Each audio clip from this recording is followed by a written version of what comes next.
On the humid dawn of August 7, 1942, Guadalcanal's jungle floor quivered beneath the first wave of United States Marines landing at Lunga Point, the early morning mist hanging thick with the smell of salt, wet earth, and decaying foliage, while Imperial Japanese defenders of the 230th Infantry Regiment crouched behind hastily prepared log-and-earth fortifications, gripping rifles slick with sweat, anticipating what they believed would be another routine clash with an enemy whose capabilities they underestimated, unaware that the first shots fired across the humid canopy would mark not merely a battle but the revealing of a fundamental disparity in physical capacity and combat endurance that would reshape their tactical doctrine for the remainder of the Pacific War. Private Taro Yamamoto, 5 feet 3 inches and weighing 118 pounds, adjusted his Type 99 rifle sling with shaking fingers, feeling the strain of a 55-pound combat kit almost half his body weight, containing ammunition, bayonet, entrenching tool, mess kit, blanket roll, and emergency rations, each item pressing into his back and shoulders with relentless insistence, while 3,000 miles across the Pacific, Corporal Jack Harris, 5 feet 9 inches and 152 pounds, adjusted his own 38-pound combat load, distributed perfectly across the ergonomically designed webbing that he had worn for months in training at Camp Lejeune. Feeling the M1 Garand balanced comfortably against his shoulder, magazines fully loaded, grenade secured, and first aid supplies accessible, every step across the volcanic sand taken with a precision born of repetition, endurance, and industrially optimized equipment, the 34-pound difference in effective mass between them translating immediately into both psychological and operational advantage. A factor that Japanese intelligence had noted with growing alarm in previous campaigns yet would confront directly for the first time that morning, as the first gunshots shattered the humid morning stillness at 0600 hours. Marines sprinted through thick undergrowth, their boots sinking into mud and volcanic ash, advancing in tightly coordinated fire teams, exchanging whispered commands, their movements synchronized with a discipline and fluidity that left Japanese defenders scrambling to recalibrate their expectations, while Yamamoto and his comrades struggled to adjust their positions, the weight of their packs sapping energy almost as rapidly as the oppressive tropical heat and humidity, a combination that exacerbated the 46% load relative to body weight, forcing soldiers to pause repeatedly to adjust packs and catch breath, their rifles heavy in smaller, weaker hands, each burst of movement an ordeal that taxed muscular endurance, cardiovascular capacity, and mental resolve. As Harris's squad advanced, they encountered the first Japanese machine gun nests embedded in coral ridges, and the disparity in physical capacity became unmistakable. Harris, wielding the Browning automatic rifle whose recoil demanded upper body mass and stability to maintain accuracy, fired sustained bursts while bounding between cover. The weapon shaking in lesser hands would have thrown off aim, yet Yamamoto's gunners, lighter and less able to absorb the energy, struggled to maintain effective suppressive fire, requiring assistance from comrades already burdened by equipment, while Marines leveraged superior mass to advance, maneuver, and maintain offensive pressure, turning tactical movement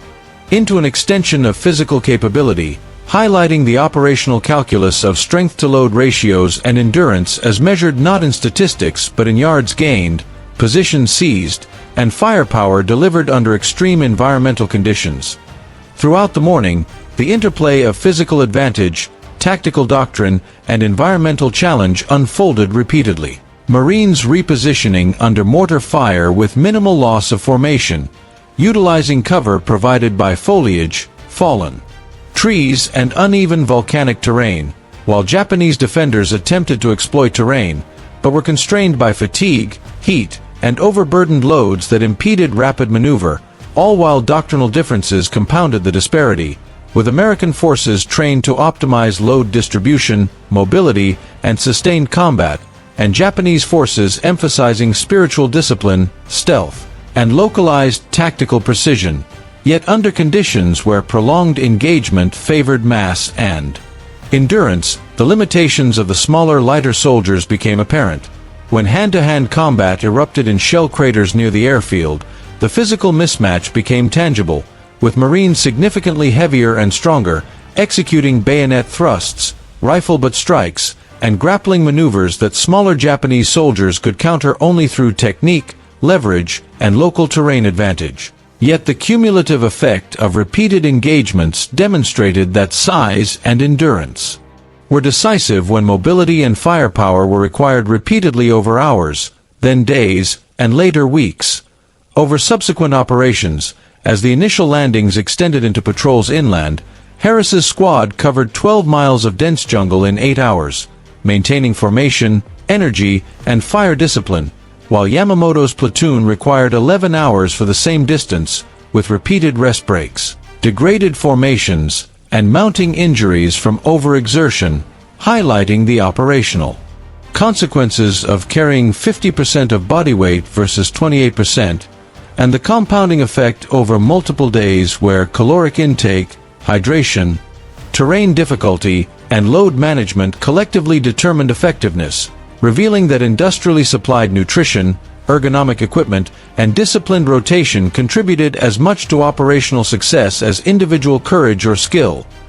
The Guadalcanal campaign continued with repeated demonstrations of these principles, engagement after engagement, patrol after patrol, where Marines' larger frames allowed longer sustained movement, superior management of weapon recoil, rapid repositioning under fire, and sustained offensive pressure, while Japanese defenders relied on ambush, infiltration, and exploitation of terrain to mitigate disadvantages, often successfully inflicting casualties yet unable to maintain mobility or execute sustained operations without physical degradation, their smaller frames, heavier relative loads, and nutritional deficits exacting a toll that manifested in slower reaction times, diminished marksmanship, and mounting casualties, reinforcing lessons for both sides about the arithmetic of human endurance in combat, the limits of spiritual discipline without physical optimization, and the interplay of strength, training, and logistics as decisive factors in tactical outcomes. As the war progressed, these lessons carried forward to later amphibious operations, including the Plu campaign, where Harris, now a sergeant, carried a 66-pound load including specialized equipment such as a flamethrower and demolition charges across coral ridges and into cave systems prepared by Yamamoto's company, whose soldiers, reduced in weight and supply, leveraged intimate knowledge of terrain and defensive positioning to impose attrition on superior forces, demonstrating that terrain, preparation, and tactical innovation could offset physical disparities, as Marines advanced yard by yard, clearing interlocking fields of fire, breaching caves, and engaging defenders who remained deadly within confined spaces where mobility advantages were neutralized, emphasizing that physical superiority was neither absolute nor sufficient without support from doctrine, logistics, and combined arms. The extended siege operations across 6 weeks, with Marines suffering 60% casualties in cave fighting despite enduring advantages in size, strength, and load-bearing, revealed that success relied on a combination of sustained physical performance, systematic resupply, specialized equipment, tactical innovation, and small unit cohesion, while Japanese defenders demonstrated how defensive terrain and commitment to attritional resistance could force even superior forces into prolonged, costly engagements, eroding expected operational efficiency and forcing commanders to adapt doctrine to incorporate slower, methodical advances and coordinated application of specialized weapons such as flamethrowers and demolition charges, underscoring that the arithmetic of physical advantage interacted inseparably with strategic, tactical, and logistical variables. Through the completion of campaigns across the Pacific, from Guadalcanal to Plu, to subsequent operations in the Amur-Brogel Mountains, Uoima, and Okinawa, Marines observed that weight advantages, while consistently providing measurable benefits in load carriage, weapon handling, and endurance, could be neutralized by prepared defenses, innovative use of terrain, and a willingness to accept attritional costs beyond American operational tolerance, while Japanese forces, though physically smaller and lighter, employed tactics that leveraged confined spaces, concealment, and calculated risk to slow advances and inflict disproportionate casualties, revealing that strategic outcomes in the Pacific were determined not solely by individual physical capacity, but by the integration of human performance, equipment design, logistical support, tactical doctrine, and command decisions across multiple scales of engagement, a realization confirmed as Harris recovered in Pearl Harbor in late 1945, reflecting on the limits of weight advantages and the cumulative effects of logistics, nutrition, medical support, and strategic planning on combat effectiveness, recognizing that while his 32-pound mass advantage had enabled specific tactical successes, ultimate victory had required the orchestration of institutional and operational factors that magnified human performance, a lesson echoed in post-war studies, intelligence assessments, and occupational reports that